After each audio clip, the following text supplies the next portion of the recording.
சென்னை மெரினா உணவு திருவிழாவில் மாட்டிறைச்சி புறக்கணிக்கப்படவில்லை என விளக்கமானது அளிக்கப்பட்டிருக்கிறது. கூடுதல் விவரங்களோடு செய்தியாளர் லதா இணைப்பில் இருக்கிறார்.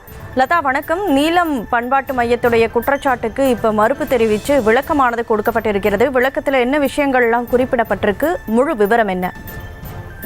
வணக்கம். 21ஆம் தேதி சென்னை மெரினாவில் உணவு திருவிழா, சென்னை உணவு திருவிழாவானது துணை முதலமைச்சர் உதயநிதி ஸ்டாலின் அவர்கள் தொடங்கி வைத்திருந்த நிலையில ஏராளமான பொதுமக்கள் வருகை தந்து தொடர்ந்து அந்த உணவுகளை எல்லாம் பல்வேறு வகையில் பல்வேறு ஊர்களை சேர்ந்த உணவுகள் எல்லாம் அமைக்கப்பட்டிருக்கக்கூடிய நிலையில பொதுமக்கள் வருகை தந்து விடுகிறார்கள். இதற்கிடையே பார்த்தோம் அப்படின்னா இந்த உணவு திருவிழாவில் பல்வேறு வகையான உணவுகள் இடம்பெற்றிருக்கக்கூடிய நிலையில பீஃப் இடம்பெறவில்லை. முக்கியமா பார்த்தோம்னா உணவு திருவிழாவில் மாட்டிறைச்சியை மட்டும் புறக்கணிக்க வேண்டிய அவசியம் என்ன என நீலம் பண்பாட்டு மையம் சார்பில் அந்த பதிவானது வெளியிடப்பட்டிருந்தது. பெருமளவிலான மக்கள் பீஃப் சாப்பிடக்கூடியவர்கள்.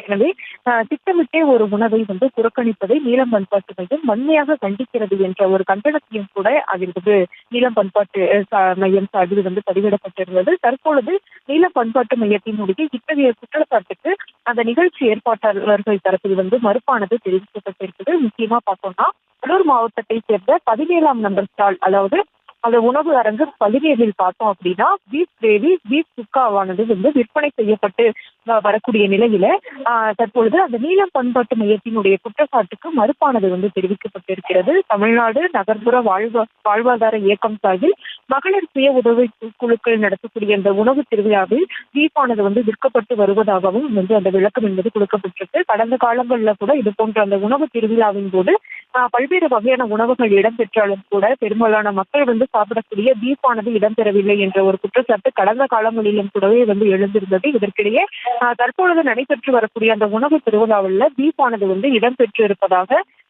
விளக்கமானது கொடுக்கப்பட்டிருக்கு. அந்த வகையில நீலம் பண்பாட்டு மையம் கூறியிருந்த அந்த குற்றச்சாட்டுக்கு, அதாவது பீஃப் இடம்பெறவில்லை என்று குறிப்பிட்டிருந்த அந்த குற்றச்சாட்டுக்கு மறுப்பானது தெரிவிக்கப்பட்டிருக்கிறது. கரூர் மாவட்டம் சார்பில் அமைக்கப்பட்டிருக்கக்கூடிய 17ஆம் நம்பர் அரங்கில் அந்த கடையில பார்த்தோம் அப்படின்னா பீஃப் கிரேவி சுக்காவானது விற்பனை செய்யப்பட்டு வருவதாக விளக்கமானது கொடுக்கப்பட்டிருக்கிறது.